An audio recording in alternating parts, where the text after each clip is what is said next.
Minute 20 खबर में आपका स्वागत है। आपके साथ मैं हूं स्वप्निल। अगले 20 मिनट में आपको प्रदेश की 20 अहम खबरों से रूबरू करेंगे। तो शुरू करते हैं 20 मिनट में 20 खबरों का सिलसिला। राजधानी जयपुर में कांग्रेस विधायक अमीन कागजी और चिकित्सा मंत्री परसादी लाल मीणा में ही खींचतान हो गई। विधायक अमीन कागजी उनके क्षेत्र में चिकित्सकों के तबादलों को लेकर नाराज थे। कागजी की शिकायत थी कि बिना उनकी जानकारी के चिकित्सकों के तबादले कैसे हो गए। कागजी अपने समर्थकों के साथ चिकित्सा मंत्री के घर पर पहुंच गए। वहां मंत्री और विधायक कागजी के समर्थकों में बहस होने लगी। मंत्री परसादी लाल उन्हें मनाने की कोशिश करने लगे। मंत्री ने अमीन कागजी का हाथ पकड़कर कहा, आपकी शिकायतों को दूर कर दिया जाएगा। इसके बाद भी काफी देर तक वहां हंगामा होता रहा। इसके बाद विधायक अमीन कागजी चिकित्सा मंत्री के आवास पर धरने पर बैठ गए। आखिरकार विधायक की जिद के आगे मंत्री जी को झुकना पड़ा। चिकित्सा मंत्री परसादी लाल मीणा ने मुस्लिम समुदाय से आने वाले 4 डॉक्टर्स के तबादलों को वापस लिया, जिसके बाद अमीन कागजी ने अपना धरना समाप्त कर दिया। मंत्री जी ने मेरे से ये बोला था कि लिस्ट में, आगामी लिस्ट में उसका ट्रांसफर कर दिया जाएगा, लेकिन जब कल रात को जब लिस्ट निकली, जो मैंने अनुशंसा करी थी उनको किसी को देवली लगा दिया, किसी को भरतपुर लगा दिया। उसको लेकर लोगों में आक्रोश था। मैंने मंत्री जी से अभी आग्रह किया है। वो हमारे पीजी करके जो 315 डॉक्टर आए थे उनको हमने वहाँ पोस्टिंग दी है जहाँ पर बिल्कुल जीरो सर्विस थी। हमारी वैकेंट जगह थी, 100% वैकेंट जगह पर दिया है। उसमें 1-2 डॉक्टर इनके थे, उनको हमने वापस एडजस्ट, इन्होंने कहा कि हमारे जयपुर वैकेंट इनके सैटेलाइट वो कर दिया। इन तस्वीरों को वन विभाग के कर्मचारियों की दिलेरी और वन विभाग के नाकारेपन का नायाब नमूना कहा जा सकता है। देखिए ये तस्वीर कितनी खतरनाक है। सीधे खतरे से खेलने की बात है। ये तस्वीर बता रही है कि प्रदेश का वन विभाग इतना संसाधनहीन हो चुका है कि एक खतरनाक जंगली जानवर के रेस्क्यू के लिए खाट का इस्तेमाल करना पड़ रहा है। ये नजारा राजसमंद जिले के देवगढ़ रेंज की है, जहां 12 घंटे से कुएं में फंसे पैंथर को निकालने के लिए वन विभाग के कर्मचारियों ने जुगाड़ टेक्नोलॉजी का सहारा लिया। कर्मचारियों ने रस्सी से बांधकर खाट को कुएं में डाला और उस पर पैंथर को बिठाकर बाहर निकाला। रेस्क्यू के बाद पैंथर भाग चला, लेकिन सोचिए उस समय कितनी खतरनाक स्थिति पैदा हो सकती थी जब पैंथर किसी पर हमला कर देता। ऐसे में किसी को कुछ हो जाता तो ये जवाबदेही किसकी बनती। राजस्थान अधीनस्थ वन कर्मचारी संघ के प्रदेश अध्यक्ष भूपेंद्र सिंह यादव ने सरकार से मांग की है कि वह जरूरी संसाधन उपलब्ध कराने के लिए बजट मुहैया कराए, ताकि ऐसे हालात न पैदा हों। कई मॉडल की बाइक, कई पुरानी तो कई नई। शायद आप सोच रहे होंगे कि ये बाइक प्रदर्शनी है, लेकिन नहीं जनाब, ये बाइक प्रदर्शनी के लिए नहीं सजाई गई हैं, बल्कि ये 32 बाइक एक चोर गैंग से जब्त की गई हैं। तस्वीरें नागौर की हैं, जहां लाडनू पुलिस ने दोपहिया वाहन चोरी करने वाले अंतर्राज्यीय गैंग का पर्दाफाश करते हुए गिरोह के 3 चोरों को गिरफ्तार किया। इन चोरों से एक तो नहीं बल्कि पूरी 32 बाइक जब्त की गयी। बताया जाता है कि बाइक चोर गिरोह राजस्थान में अलग अलग जिलों से बाइक चोरी करने के अलावा गुजरात से भी बाइक चोरी करता था। इस गिरोह ने लाडनू को ठिकाना बना रखा था। पुलिस को खबर मिली थी कि लाडनू में बाइक के पार्ट्स खोलकर बेचे जा रहे हैं। इसके बाद पुलिस ने संदिग्ध मैकेनिकों की निगरानी रखी, जिसके बाद ये बात पुख्ता हो गई कि बाइक चोरों ने लाडनू को ही ठिकाना बना रखा है और बड़े पैमाने पर चोरी के दोपहिया वाहन यहां लाकर पार्ट्स खोलकर अलग अलग जगहों पर बेचे जा रहे हैं। पुलिस ने कई दिनों तक नजर रखी और आखिरकार ये गैंग पुलिस के हत्थे चढ़ गया। हाड़ौती का सफेद सोना कहे जाने वाले लहसुन उत्पादक किसान एक बार फिर आंदोलन की राह पर हैं। किसानों ने सरकारी स्तर पर लहसुन की खरीद शुरू नहीं होने पर मंडियां बंद करवाकर आंदोलन की चेतावनी दी है। किसानों का आरोप है कि समय पर सरकारी खरीद शुरू नहीं होने से स्टॉक में पड़ा लहसुन अब बारिश में खराब भी होने लगा है। केंद्र सरकार की तरफ से राज्य सरकार के प्रस्ताव को हरी झंडी मिलने के बाद लहसुन की सरकारी खरीद के आदेश हो चुके हैं, लेकिन राजफेड की लापरवाही से किसान बर्बादी की कगार पर हैं। कोटा के ग्रामीण इलाकों में किसानों ने लहसुन को सड़कों पर फेंककर और आग के हवाले कर आक्रोश जताया। उनका कहना है कि किसानों को अपने लहसुन की मजदूरी भी नहीं मिल पा रही है, सरकारी खरीद भी नहीं हो रही, घर में रखने की जगह नहीं है, बरसात में खुद के रहने लायक जगह बनानी होगी, इसलिए लहसुन फेंकने के अलावा कोई उपाय नहीं बचा है। मॉनसून सिर पर है और नालों के कचरे नालों में ही हैं। ऐसे में बारिश का दौर शुरू हो गया तो शहर को कचरा बनने से शायद ही कोई रोक पाए। हम बात कर रहे हैं धौलपुर शहर की, जहां प्री मानसून की बारिश में जलभराव की समस्या से लोगों का सामना हो चुका है। इसके बावजूद नगर परिषद हाथ पर हाथ धरे बैठा है। नतीजा, नालों की सफाई नहीं हो पाई है। प्री मानसून की बारिश के बाद आनन फानन में शुरू करवाई गई नालों की सफाई सिर्फ खाना पूर्ति बनकर रह गई है। एक दिन में एक साथ कई नालों की सफाई का काम किया जा रहा है। मलबे को भी सही ढंग से नहीं उठाया जा रहा, न ही नालों की सफाई की मॉनिटरिंग की जा रही है। अब इस नाले को ही देख लीजिए, कागजों में इसकी सफाई अंकित की जा चुकी है, लेकिन सच्चाई क्या है आप देख सकते हैं।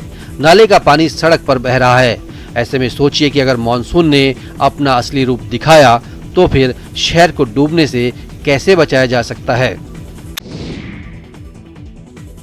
जैसलमेर में प्री मानसून की बारिश जारी है, लेकिन नालों की सफाई नहीं होने के कारण सड़कों पर 2.5 फीट तक गंदे पानी की नदियां बहने लगी हैं। इस खबर को जब न्यूज 18 ने प्रमुखता से दिखाया तो नगर परिषद ने आनन फानन में नालों की सफाई का काम शुरू किया।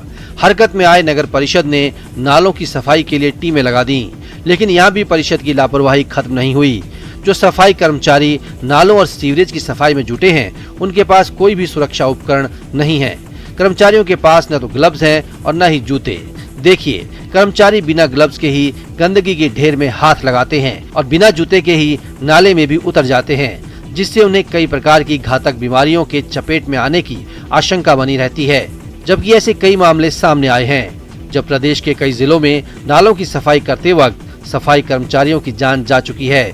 साथ ही गंदगी की चपेट में आने से कई बीमारियों के वो शिकार भी हो चुके हैं। बावजूद इसके कर्मचारियों की सुरक्षा को लेकर नगर परिषद बिल्कुल भी गंभीर नहीं है।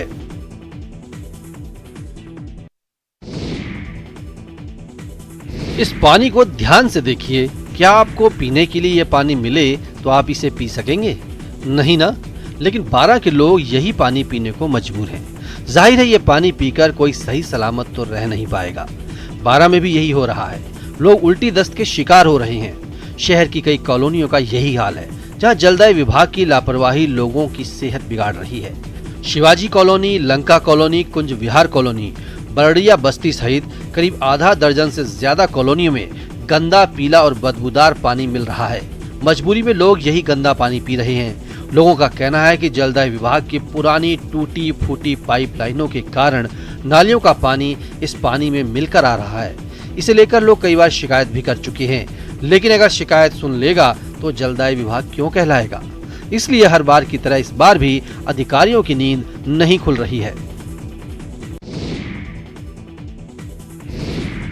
राजसमंद जिले के डांग की भागल गांव के चौराहे पर बन रहे अस्पताल को लेकर गतिरोध उस समय और बढ़ गया जब भारी पुलिस जाब्ते के साथ प्रशासन ने अस्पताल बनाने के लिए चबूतरे को जेसीबी से तोड़ डाला।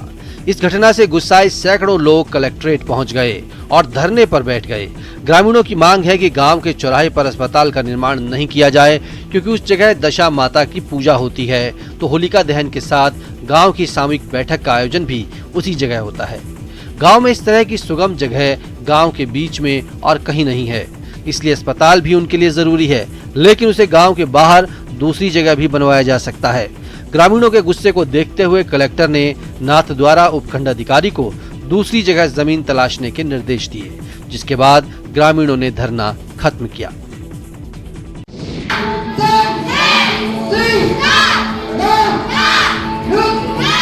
नहीं किसी से कम, हम में है दम। हमसे जो टकराओगे चूर चूर हो जाओगे। धौलपुर के इन्फेंट स्कूल में बेटियां अपनी रक्षा के गुर सीख रही हैं और बता रही हैं कि हमसे हिमाकत की हिम्मत नहीं करना। रोटरी क्लब मचकुंड के सहयोग से स्कूल में टाइगर मार्शल आर्ट संस्थान ने ये विशेष बालिका आत्मरक्षा ट्रेनिंग कैंप लगाया है, जिसमें बच्चियां अपनी रक्षा के गुर सीख रही हैं। इस ट्रेनिंग कैंप के जरिए बेटियों को शारीरिक दक्षता के साथ साथ मानसिक रूप से मजबूत रहने का मंत्र भी दिया जा रहा है। राष्ट्रीय मिलिट्री स्कूल धौलपुर के principal lieutenant colonel TP Shyam Krishna ने भी ट्रेनिंग कैंप का दौरा किया और बेटियों का उत्साह बढ़ाया। इस मौके पर उन्होंने कहा कि राष्ट्रीय मिलिट्री स्कूल में अब बेटियों का भी प्रवेश प्रारंभ हो चुका है, जिसके बाद बेटियां भी अब भारतीय सेना में अपनी भागीदारी निभा सकेंगी। दर्जनों बीघा में फैले पहाड़, कश्मीर की वादियों जैसा बर्फ का नजारा, ये कहाँ आ गए? धोखा खा गए ना। दरअसल ये राजसमंद के मोखमपुरा में मार्बल स्लरी का पहाड़ है, जिसे आप वेस्ट से बेस्ट का नमूना भी कह सकते हैं। कभी अपशिष्ट के नाम पर नाक मुंह सिकोड़ने को मजबूर करने वाली स्लरी अब न सिर्फ राजसमंद बल्कि गुजरात, महाराष्ट्र, हरियाणा समेत कई राज्यों के लोगों की प्री वेडिंग शूटिंग के लिए सबसे पसंदीदा जगह बन गई है। 11-12 साल पहले तक मार्बल स्लरी से किसान काफी परेशान थे। रात को चोरी छिपे स्लरी को किसानों की जमीन के आसपास या चारागाह में खाली कर दिया जाता था। इस कारण जमीन की उर्वरा शक्ति कम हो रही थी, किसानों की फसल खराब हो रही थी। स्लरी में अक्सर मवेशी फंसकर मर जाते थे, पर्यावरण को नुकसान पहुंच रहा था। ऐसे में जिला मार्बल कटर एसोसिएशन ने करीब 50 बीघा क्षेत्र में मार्बल स्लरी का डंपिंग यार्ड बनाया, जो अब बर्फीले पहाड़ और कश्मीर की झील जैसी दिखने लगी है। अब यहाँ एक साल में करीब 100 से ज्यादा युवा कपल प्री वेडिंग शूट के लिए आते हैं, जिनसे एक बार का 1100 रुपए का किराया लिया जाता है। साथ ही अब फिल्म और टीवी सीरियल की शूटिंग भी होने लगी है। ये आमदनी डंपिंग यार्ड में ही सुविधाएं बढ़ाने और इसकी देखरेख पर खर्च की जाती है। बरसों पहले सरहद के उस पार से इस पार हाथों का हुनर आया और उसने कपड़े पर वो जादू किया कि जिसने भी देखा वो बस देखता रह गया। बदलते समय के साथ वो हुनर और कारीगरी अब किताबों के पुराने पन्नों में दर्ज हो रही है, लेकिन उस परंपरा को बाड़मेर की एक बेटी जिंदा करने में लगी है। हाथों में सुई और महीन धागे। भारत पाक सीमा पर बसे बाड़मेर में इन दिनों चल रही है INFFD से फैशन डिजाइन का कोर्स कर चुकी दिव्या राखेचा की खास पाठशाला। इस पाठशाला में दिव्या आज की युवा पीढ़ी को वो सिखा रही है जिसे अब भुलाया जा रहा है। ये है पाकिस्तान के सिंध की खास कसीदकारी, एप्लिक और एम्ब्रॉयडरी। दिव्या की इस पाठशाला में पहले तो 10 दिनों तक कोई भी नहीं आया, लेकिन आज इनसे सीखने वाली बेटियों की संख्या सैकड़ों पार कर चुकी है। कई संस्थानों और कंपनियों में काम कर चुकी दिव्या बताती हैं कि आने वाले कल को हमारे परंपरागत हुनर से रूबरू करवाना और सिखाना मुश्किल था, लेकिन अब इनका जज्बा देखने लायक है। कहते हैं प्रतिभा किसी अवसर की मोहताज नहीं होती। बीकानेर की कोलायत तहसील के झूझू गांव के रहने वाले मयंक पर ये बात बिल्कुल फिट बैठती है। 13 साल के इस लड़के में एक खास प्रतिभा है, वो ये कि मयंक किसी गाड़ी को देखकर हूबहू उसका मॉडल बना देता है। मयंक के नन्हे हाथ जब सनबोर्ड की शीट पर चलते हैं तो कुछ ही देर में आकर्षक जीप, कार और ट्रैक्टर के मॉडल तैयार हो जाते हैं। मयंक को बचपन से गाड़ियों का शौक है। जब भी वो किसी गाड़ी को देखता है तो उसका मॉडल बना देता है। सरकारी स्कूल की कक्षा 8वीं में पढ़ने वाला मयंक बड़ा होकर इंजीनियर बनना चाहता है ताकि अपने हुनर के बल पर कई नवाचार कर सके। मयंक अभी तक 20 से अधिक मॉडल बना चुका है। गांव में उसके साथ मित्र और बड़े लोग उसके मॉडल को देखकर उसकी तारीफ भी करते हैं। वहीं परिवार के लोग भी मयंक के हुनर को बढ़ाने में सहयोग कर रहे हैं। मयंक की मां सुमन पहले तो उसकी प्रतिभा को नहीं पहचान पाई, लेकिन अब वे भी उसका पूरा सहयोग करती हैं। वहीं मयंक के मामा अशोक बालक को इलेक्ट्रॉनिक जानकारी देते हैं, जिसकी मदद से गाड़ियों में LED लाइट से हेडलाइट और DJ वैन में लाइट साउंड भी मयंक ने लगाया है। इस उम्र में बच्चे अपने पैसे खिलौने खरीदने में खर्च करते हैं, लेकिन मयंक अपने पैसे बचाकर अपने हुनर पर खर्च कर रहा है।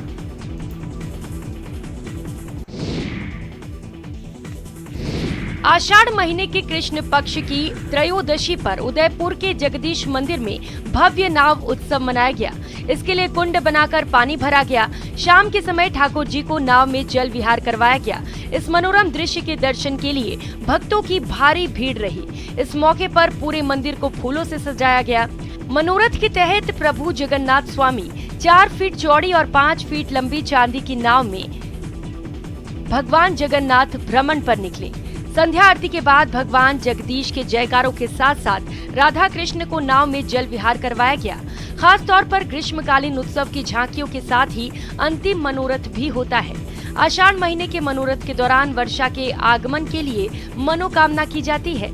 मनोरथ के दर्शन को लेकर मंदिर में श्रद्धालुओं की आवाजाही बनी रही। जयपुर के युवाओं और कला प्रेमियों के लिए अच्छे दिन चल रहे हैं। शहर के जवाहर कला केंद्र में भरतनाट्यम नृत्य की कार्यशाला तो चल ही रही है, चित्रकला प्रदर्शनी भी खासी लुभा रही है। डेल्फिक काउंसिल ऑफ राजस्थान के अध्यक्ष IAS श्रेया गुहा ने रंगसार आर्ट एग्जीबिशन एवं डेमोन्स्ट्रेशन चित्रकला प्रदर्शनी की शुरुआत की। ये चित्रकला प्रदर्शनी जवाहर कला केंद्र के सुरेखा आर्ट गैलरी में लगाई गई है। इस एग्जीबिशन में 26 जून को लाइव पेंटिंग का प्रदर्शन भी किया जाएगा। एग्जीबिशन में सैयद शाकिर अली, संदीप वर्मा, सुब्रतो मंडल, वीरेंद्र बानू, सुमित सिंह सहित कई कलाकार अपनी कला का प्रदर्शन करेंगे।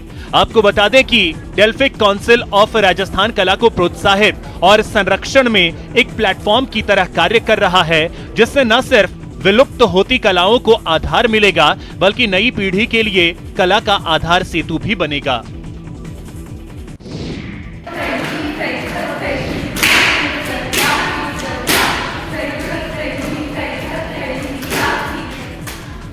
मुंह से फूटते बोल और उसके अनुसार थिरकते सधे कदम। जयपुर के जवाहर कला केंद्र में भरतनाट्यम की मुद्राएं साकार हो उठी। 24 जून से शुरू हुई भरतनाट्यम नृत्य की कार्यशाला में बड़ी संख्या में छात्राएं हिस्सा ले रही हैं, जहां अलग अलग आयु वर्ग की छात्राएं एक ताल में भरतनाट्यम के मुद्राओं का अभ्यास करती नजर आ रही हैं।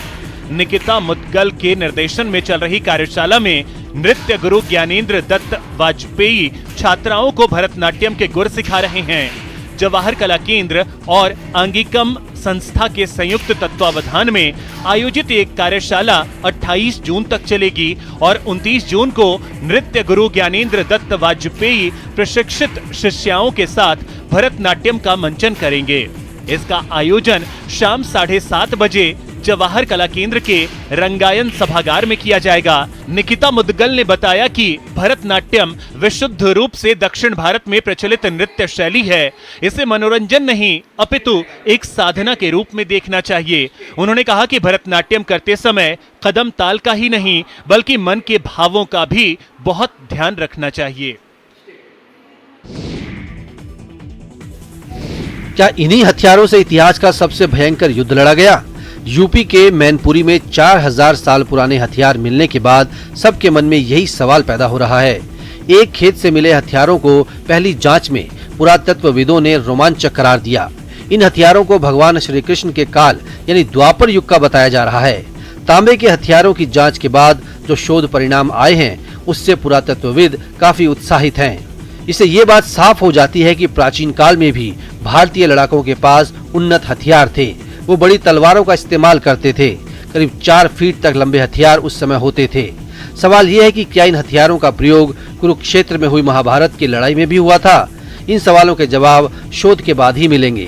दरअसल मैनपुरी के गणेशपुर गांव में एक किसान अपनी 2 बीघा खेत की जुताई कर रहा था। कई जगहों पर खेत के उबड़ खाबड़ होने के कारण वो उसे समतल करा रहा था।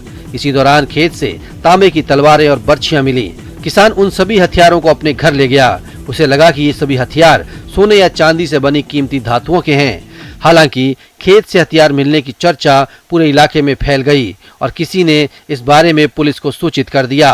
इसके बाद ये मामला भारतीय पुरातत्व सर्वेक्षण के संज्ञान में आया। उसने इन हथियारों को किसान से हासिल कर इसकी जांच कराई तो पता चला कि ये हथियार 4000 साल पुराने हैं। ये पाठशाला बिना भवन के भले ही चल रही है, लेकिन यहाँ ज्ञान की गंगा बह रही है। बिहार के गया में चल रही ये पाठशाला खास है। खास इसीलिए कि इस पाठशाला में पढ़ने वाले अधिकतर बच्चे भीख मांगकर गुजारा करने वाले परिवार से हैं। ऐसे परिवार का सिलेक्शन कर उन्हें पढ़ने के लिए जागरूक किया जा रहा है। बड़ी बात यह है कि ये बच्चे अक्षर ज्ञान के साथ साथ गायत्री मंत्र का भी जाप करते हैं और संस्कार युक्त हो रहे हैं। बाल संस्कार केंद्र की ओर से संचालित ये अनोखी पाठशाला रेलवे स्टेशन के किनारे रनिंग रूम के पास खुले में संचालित होती है। रोज शाम 5 बजे से लेकर 6 बजे तक बच्चों को यहाँ पढ़ाया जाता है।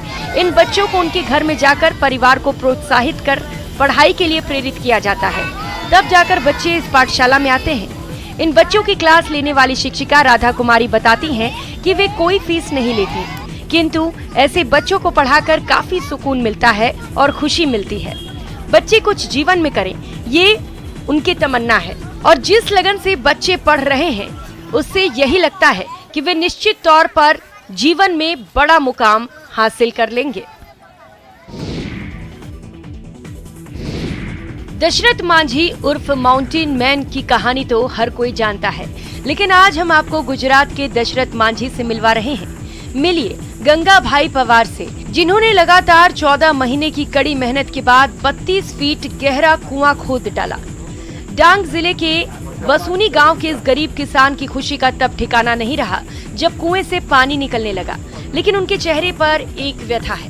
व्यथा को लेकर उनकी शिकायत है ये कि अगर सरकार उनके लिए पीने के पानी की व्यवस्था कर देती तो उन्हें इतना परेशान नहीं होना पड़ता। गुजरात का डांग जिला भारी बारिश के कारण चेरा पूंजी के तौर पर जाना जाता है, लेकिन पहाड़ी और चट्टानी इलाके के कारण गर्मी के 4 महीने यहाँ पीने के पानी की भारी समस्या होती है। यहाँ पर बसने वाले ज्यादातर लोग खेती पर निर्भर हैं, जिन्हें पानी की खास जरूरत रहती है।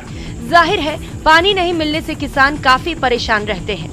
ऐसे में डांग के वरसुना गांव के रहने वाले 60 वर्षीय किसान गंगा भाई पवार 20 सालों से कुआं बनवाने की मांग करते रहे, लेकिन जब उन्हें लगा कि कोई सुनवाई नहीं होने वाली है तो उन्होंने खुद ही कुआं खोदने की ठान ली और 14 महीने की कड़ी मेहनत तक पहाड़ों का सीना चीरकर आखिरकार पानी निकाल ही लिया।